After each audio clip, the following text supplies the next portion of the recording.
अच्छा, आज हम देखेंगे कि कलीसिया को यीशु की दुल्हन कहा गया, यानी यीशु ने जब जान दी है और कलीसिया को अपनी खून से खरीदा है, वो उसकी दुल्हन बन गई है।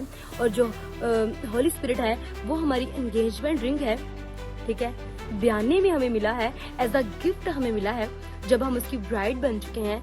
कलीसिया, ठीक है, कलीसिया जब उसकी दुल्हन बन चुकी है तो उसका म्यार कैसा है?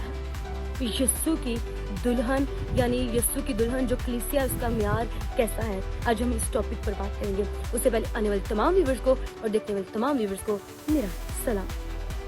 बाइबल मुकद्दस में लिखा है कि जो यीशु की दुल्हन है वो बेऐब, यानी खुदा जो है वो बेऐब कुर्बानियां मांगता है। यानी अगर हम पुराने अहदनामे में देखें तो खुदा जिन जानवरों की कुर्बानियां लेता था वो बेऐब मांगता था, ठीक है। और जो शख्स बेऐब कुर्बानी लेकर आता था उसे खुदा कबूल करता था, ठीक है।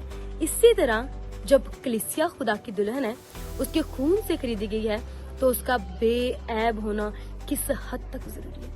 उसमें लिखा है मुकाशवा में कि उसकी जो दुल्हन है उसमें जुरियां नहीं है, दाग धब्बे नहीं है।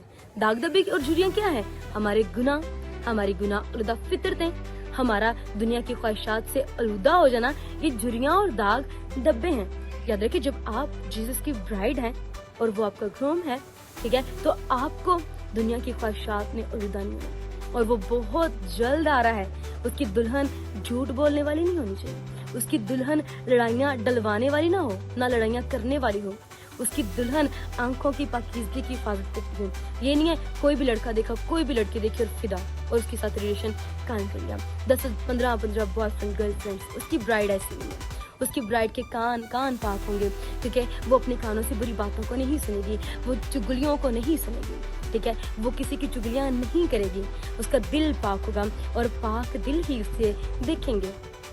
कलाम के मुबारक है वो जो पाक दिल है वो खुदा को देखेंगे। यानी अगर आप as a Jesus Christ bride पाक हैं, आपका दिल, बदन और हाथ आलूदा नहीं है दुनिया की ख्वाहिशात से, बुरी चैट्स कर गंदी वीडियोस को देखकर, गंदी चैट्स करके अगर आपके हाथ आलूदा नहीं है तो आप जीसस क्राइस्ट की ब्राइड हैं और वो ऐसी ही ब्राइड को लेकर लेने आएगा, ठीक है। वो खरीद गया है, उसने कहा मैं जाता हूँ और मकान तैयार करता हूँ, और वो अपनी ब्राइड के लिए मकान तैयार कर चुका है और वेरी सून ही कम।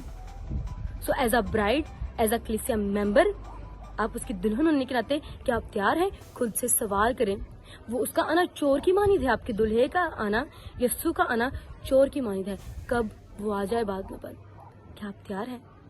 अक्लमंद कवारियां, अक्लमंद दुल्हन है, उसकी बादशाही में दाखिल होंगी। और अगर एक दफा दरवाजा बंद हो गया तो नहीं खुलेगा। सो इसी वक्त आपको तौबा करनी है, खुदा की तरफ आना है। आपको पाकीज़गी की जरूरत है, क्योंकि खुदा पाक है और वो बदी को देख नहीं सकता। और वैसी दुल्हन को जिसने किसी के मंगेतर होकर अपने आप को किसी और गैर शख्स मबूदों से, बुत प्रस्तियों से अलुदा किया है, वो उसको कैसे लेकर जाएगा? कभी भी नहीं। वो जो उसकी दुल्हन ने किसी बछड़े की पूजा की हो, सोने, पीतल, पत्थर, मूर्तों की पूजा की हो, ऐसी ब्राइडल्स उसके साथ नहीं जाएंगी। सो आपको किस हद तक इस दुनिया में अपने आप को बाज रखने और पाकीज़ा रखने की जरूरत है? अगर आप यीशु मसीह की दुल्हन है तो मैं ईमान रखती हूँ कि ये कलाम आपकी तब्दीली का सबब होगा। से आमीन in comment section. God bless you all.